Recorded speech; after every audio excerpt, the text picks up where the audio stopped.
Shalom, shalom, bien-aimés frères et sœurs dans le Seigneur Jésus-Christ, ainsi que tous ceux qui, de près comme de loin, seraient amenés à pouvoir suivre cette vidéo. Que la grâce et la paix de notre Dieu vous soient multipliées. C'est encore moi, votre bien-aimé, le frère Patrick, qui vient encore afin de partager autour des dons spirituels. Donc nous avions commencé à parler de divers dons. Aujourd'hui, nous allons beaucoup plus nous épancher sur le don de miracle. Donc nous allons voir la diversité dans les miracles et voir comment cela peut s'opérer aussi au sein de l'église, d'une assemblée locale. Comment est-ce que cela peut se manifester? Donc voilà un peu, chers frères et sœurs, pour le partage que nous allons donner aujourd'hui. Donc ce sera essentiellement sur les dons de miracles. Comme à la coutume, je vais vous inviter tous à prendre vos Bibles afin qu'ensemble nous puissions nous édifier et ensemble nous puissions aussi comprendre en fait, comment est-ce que ces choses se pratiquent au sein d'une assemblée. C'est aussi très important d'avoir la compréhension et la connaissance de ces choses-là. Donc, nous allons, d'entrée de jeu, nous allons commencer. Donc, prenons nos Bibles dans le livre de 1 Corinthiens chapitre 12 afin de pouvoir poser quelques fondements par rapport à cela. Donc 1 Corinthiens chapitre 12, je prends le verset 10. À un autre le don d'opérer des miracles. Vous voyez, donc ici on voit, c'est bien au pluriel, hein, il parle des miracles parce que dans les miracles, il y a la diversité. Dans les miracles, il y a aussi des miracles qui sont similaires aussi à des guérisons. Vous voyez, donc des miracles qui sont des guérisons miracles, si on peut le dire ainsi. D'accord? Donc c'est ce que nous allons prendre. Nous allons prendre les Écritures afin que les Écritures parlent, parce que nous n'avons pas pour habitude de pouvoir amener nos pensées, parce que nous pensons que la pensée de l'homme n'a rien à voir dans les choses de Dieu. Donc nous avons toujours tendance à pouvoir scruter, sonder les Écritures afin de faire ressortir la pensée de notre Créateur et que l'homme ne puisse pas apporter sa pensée dans ces choses. Donc d'entrée de jeu, je vais prendre quelques Écritures qui vont nous aider à pouvoir faire la différence, voir un peu les miracles qui ont été opérés.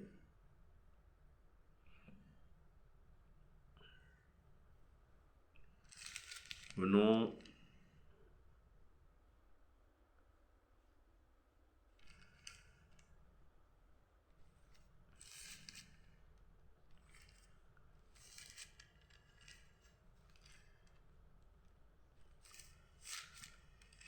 Je suis dans le livre de Matthieu.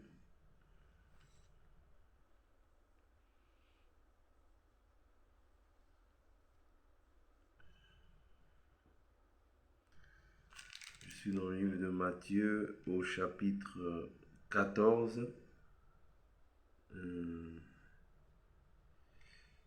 Chapitre 14, quand Jésus fait la multiplication des pains et du poisson. Je vais prendre le verset 16, chapitre 14, verset 16.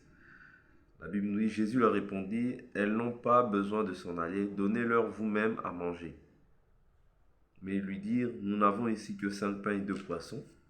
Et il dit, apportez-les-moi ici. Il ordonna à la foule de s'asseoir sur l'herbe, prit les 5 pains et les 2 poissons, leva les yeux vers le ciel et dit la bénédiction. Puis il rompit les pains, il le donna aux disciples, et les disciples les distribuèrent à la foule. Tous mangèrent et furent rassasiés, et l'on emporta 12 paniers pleins des morceaux qui restaient. Ceux qui avaient mangé étaient environ 5000 hommes, sans les femmes et les enfants. Vous voyez, ici on voit en fait déjà la multiplication, c'est-à-dire on voit le miracle que Jésus opère.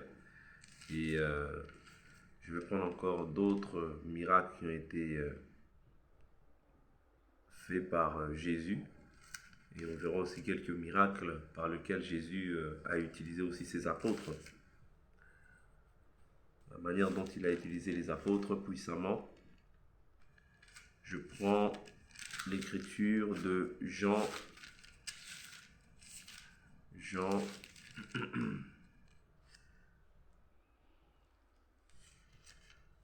prends l'écriture de Jean au chapitre Jean.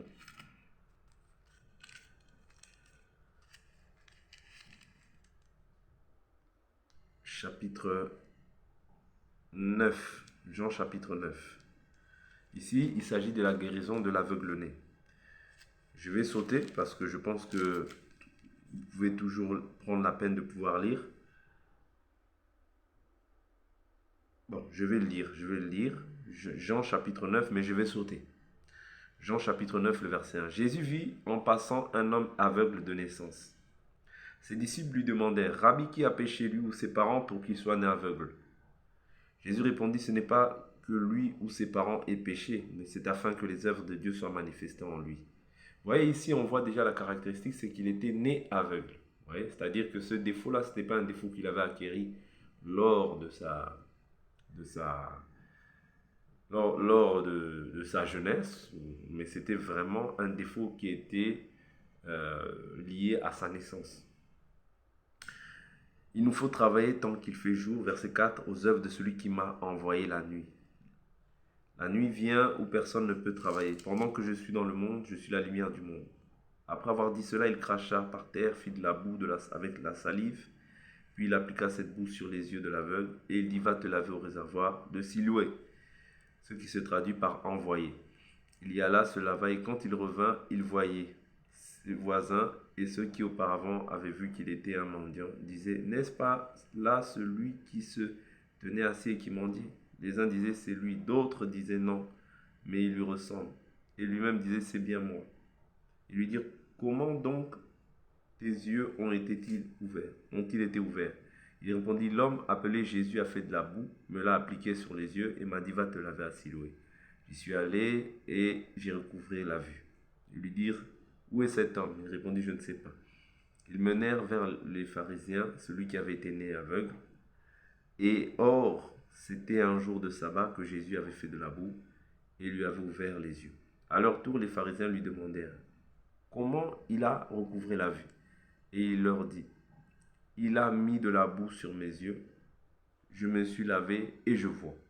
Sur quoi quelques-uns des pharisiens disaient, cet homme ne vient pas de Dieu car il n'observe pas le sabbat. D'autres disaient, comment un homme pécheur peut-il faire des miracles, de tels miracles?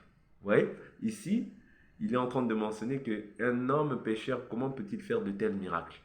Vous voyez, donc ici, il s'agit d'un miracle qui a été effectué. Vous voyez, il s'agit d'un miracle qui a été effectué de la part de Jésus. Donc c'était une guérison miracle. Parce qu'il y a le miracle, il y a la diversité des miracles, mais il y a aussi la guérison aussi qui s'opère dans le miracle. Donc, les deux choses sont étroitement liées, bien que tout miracle n'est pas forcément lié à une guérison. Par exemple, le pain et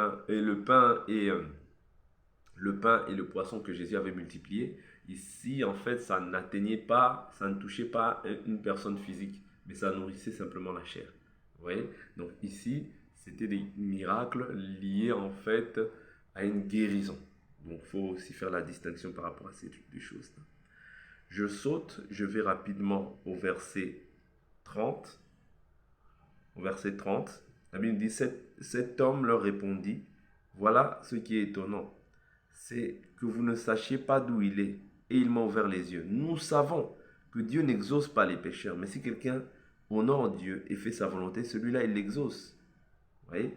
Donc ici, il est encore en train de mentionner que Jésus n'était pas en réalité un pécheur. Donc, voilà. Donc, ici, on s'aperçoit bien qu'il s'agit d'un miracle qui a été effectué par le Seigneur. Et ce miracle-là est aussi une guérison. Vous voyez, une guérison miracle qui a été effectuée. Parce que cet homme-là était né aveugle. À la manière des hommes, il doit mourir aussi aveugle. Vous voyez? Et le fait que maintenant, Dieu, par le canal, Dieu maintenant opère une guérison. Vous voyez? Opère une guérison.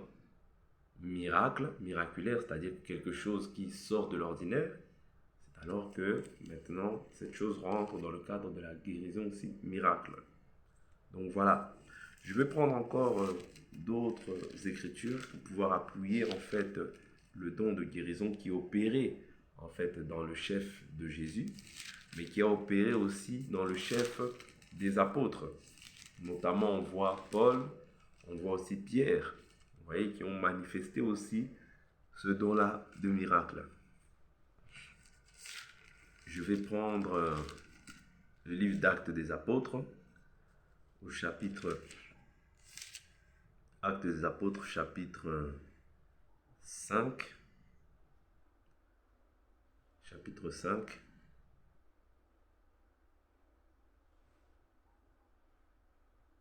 Chapitre 5.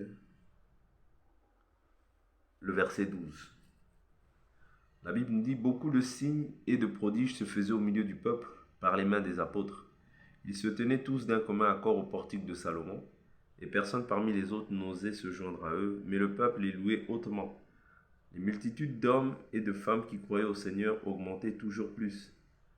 On apportait les malades dans les rues, et on les plaçait sur des litières et des grabats, afin que lors du passage de Pierre, son ombre au moins puisse couvrir l'un d'eux. La multitude accourait aussi des villes voisines de Jérusalem et apportait des malades et des gens tourmentés par des esprits impurs, et tous étaient guéris. Vous voyez, ici, c'était des guérisons qui sortaient de l'ordinaire, qui étaient spectaculaires. Donc ici, on est plus dans l'ordre de la guérison, mais qui est lié un peu aussi au miracle, parce que c'est des choses qui sont spectaculaires. L'ombre d'une personne guérie. Je prends encore une autre écriture qui est à peu près similaire, mais ici, en fait, j'aimerais vraiment prendre des écritures où il est fait mention du mot miracle. Parce qu'ici, ils ont parlé de guérison, mais c'est aussi une guérison miracle, de la manière dont la chose s'est faite. Je prends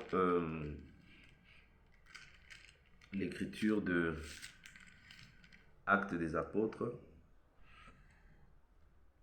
Actes des Apôtres.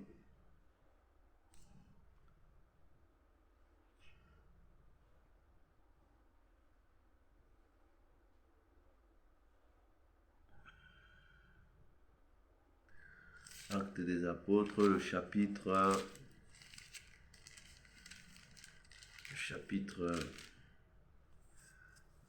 19.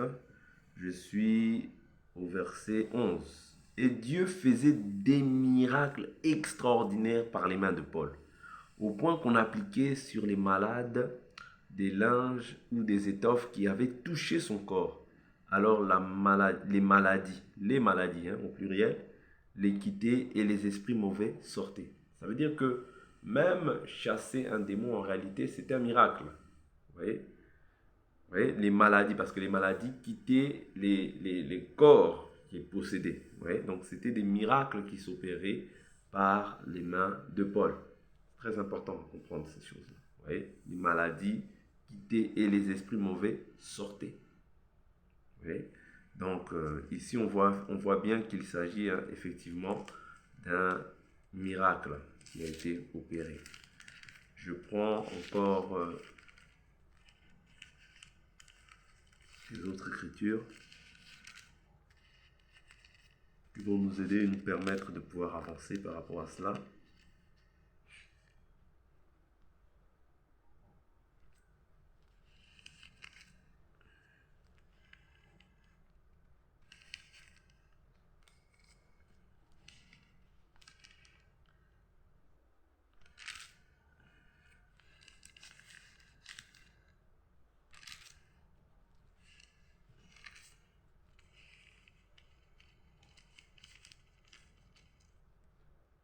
Je vais prendre l'écriture de Actes des Apôtres chapitre 3. Actes des Apôtres chapitre 3. La Bible nous dit au verset 1, « Ensemble, Pierre et Jean montaient au temple à l'heure de la prière. C'était la 9e heure. Or, on apportait un homme boiteux de naissance qui était placé tous les jours à la porte du temple, appelé la Belle, pour demander l'aumône à ceux qui entraient dans le temple. Voyant Pierre et Jean qui allaient y entrer, il leur demandait l'aumône. Pierre, de même que Jean, fixa les yeux sur lui et dit, regarde-nous. Et il les observait, s'attendant à recevoir d'eux quelque chose.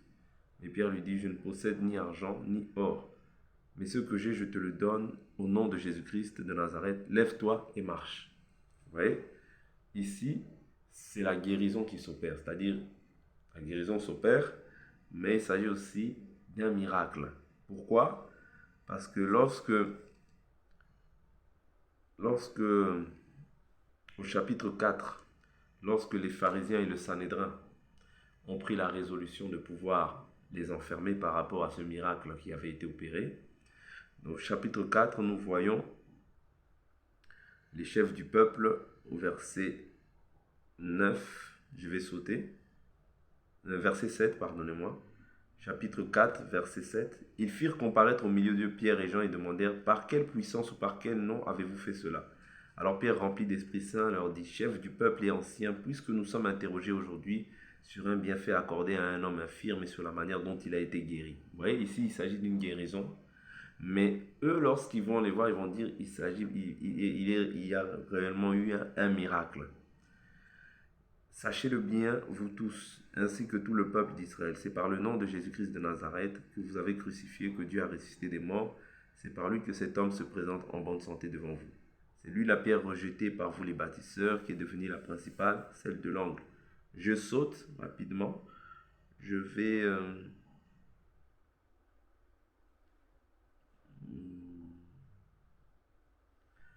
au verset... Je vais au verset 14. Mais en voyant debout auprès d'eux l'homme guéri, ils n'avaient rien à répliquer. Ils leur ordonnèrent de sortir du Sanhédrin et délibérèrent entre eux, et dirent, que ferons-nous à ces hommes? Car il est manifeste pour tous les habitants de Jérusalem qu'un miracle notoire a été accompli par eux, et nous ne pouvons pas le nier. Mais afin que cela ne se diffuse pas davantage parmi le peuple, défendons-leur avec menace de parler désormais à qui que ce soit en ce nom-là. Vous voyez? Donc ici, nous voyons que c'est une guérison qui a été opérée, mais lorsque le Sanhédrin et les chefs du peuple se réunissent, ils disent qu'un miracle notoire a été accompli. Donc c'est une guérison miracle. Comme j'avais dit, il y a des guérisons qui sont liées à la chair, des miracles qui sont liés à la guérison, mais il y a des miracles aussi qui sont liés peut-être au fait de chasser les démons. Il y a des miracles aussi qui sont liés à une guérison. Quelqu'un, par exemple, n'avait été boiteux, marche. Quelqu'un peut-être était, c'est-à-dire n'avait pas de bras, on prie pour lui, le bras pousse. Quelqu'un qui était, qui n'avait pas de jambe, on prie pour lui, la jambe pousse, ou bien la personne ne marchait pas, ben, il marche. Vous voyez, toutes ces choses-là, une guérison, une personne était aveugle, c'est une guérison, mais qui est liée au miracle, parce que ça sort de l'ordinaire. Vous comprenez? Donc, il y a le miracle comme Jésus qui a multiplié le pain, toutes ces choses-là. Mais là, il ne s'agit pas d'un miracle en fait lié à un individu, lié à la chair. Mais c'est vraiment un miracle lié au fait que les gens puissent manger. Mais cela reste un miracle. Vous voyez? Donc c'est pour ça qu'on parle du don des miracles. Parce que dans les miracles, il y a la diversité d'opérations. Vous voyez? Donc voilà un peu ce que je pouvais partager avec vous concernant le don des miracles. Donc c'est un don excellent parce que la Bible nous dit que tout don vient d'en haut, du Père des Lumières, dans lequel il n'y a ni changement ni ombre de variation, et tout don est excellent. Voilà pourquoi nous pouvons aussi y aspirer par la prière, et tu peux le recevoir aussi par la nouvelle naissance, tu peux le recevoir aussi néanmoins par l'imposition des mains d'une personne qui est déjà dans le ministère ou d'une personne qui a déjà en fait le don. Tu peux aussi te communiquer ce don-là, comme Paul nous dit dans le livre de Romains chapitre 1, il dit, je désire vivement vous voir afin de vous communiquer quelques dons spirituels. Vous voyez, donc c'est les moyens par lesquels nous pouvons recevoir les dons ou l'aspirer dans la prière. Donc voilà frères et sœurs, en tout cas, ce sont des dons excellents auxquels il faut aspirer afin que l'Église soit édifiée. Parce que si nous recherchons les dons en abondance, c'est afin que l'Église soit édifiée. Le don, bien que je puisse l'avoir, si je l'ai, ce n'est pas pour moi, mais c'est pour le mettre au service des autres. Vous voyez? Donc si j'ai un don, si j'ai reçu un don, 2 dons, 3 dons, c'est afin qu'il puisse bénéficier à d'autres et non pas à moi, parce que le don, c'est pour l'édification du corps. Voilà. Le don comme ça, c'est afin que le monde puisse voir que Jésus-Christ est vivant. Vous voyez? Donc, c'est très, très, très, très important, chers frères et sœurs. Voilà un peu, en tout cas, concernant le don des miracles. J'en ai fini pour aujourd'hui par rapport à ce don. On reviendra pour pouvoir compléter aussi la suite des dons et voir aussi comment est-ce que cela peut être utilisé au sein de l'Église. Vous voyez, donc comment est-ce que je peux l'utiliser simplement? Je peux prier pour une personne au sein de l'Église. S'il y a un temps de prière et que nous sommes conscients que le frère ou la sœur a le don des miracles, on peut toujours appeler le frère ou la sœur afin qu'il mette son don à contribution des autres. Mais malheureusement, c'est pas ce que nous constatons aujourd'hui. C'est-à-dire, c'est comme si aujourd'hui les dons sont étouffés, les grâces sont étouffées, les frères et les sœurs n'ont pas la possibilité de pouvoir mettre en exergue les choses que Dieu a mis en eux. Et tout cela, en fait, freine l'avancement, en fait, de l'œuvre de Dieu. Vous voyez, au lieu que l'œuvre aille de l'avant, c'est-à-dire qu'on a tout focalisé seulement sur les pasteurs. Je ne suis pas contre les pasteurs, mais la plupart du temps, en fait, ce sont les pasteurs qui ont le monopole de toute chose. Et les frères, disciples ou les sœurs qui peuvent aussi éventuellement avoir ce don-là ne peuvent pas réellement, c'est rare qu'une sœur puisse imposer la main peut-être à un frère si elle a le don de miracle, si elle a le don de guérison. Parce qu'une sœur aussi peut avoir le don de guérison. Et si la sœur a le don de guérison et que toi, pasteur, tu ne l'as pas, en réalité, tu ne dois pas mépriser la sœur, mais tu dois faire appel à la sœur afin que la sœur puisse mettre son don en exergue. Ce n'est pas une faiblesse si tu n'as pas le don. Ce n'est pas, on ne te diminue pas pour autant, non. Tu vois, et tu restes un membre du corps à part entière et qui mérite aussi l'honneur, parce que un berger mérite l'honneur. Donc voilà, chers frères et sœurs, ne soyons pas frustrés, mais aspirons au don. C'est très important que l'Église du Seigneur puisse aspirer au don spirituel. Donc j'en ai fini pour aujourd'hui. À la prochaine vidéo. Bye bye, chers frères et sœurs.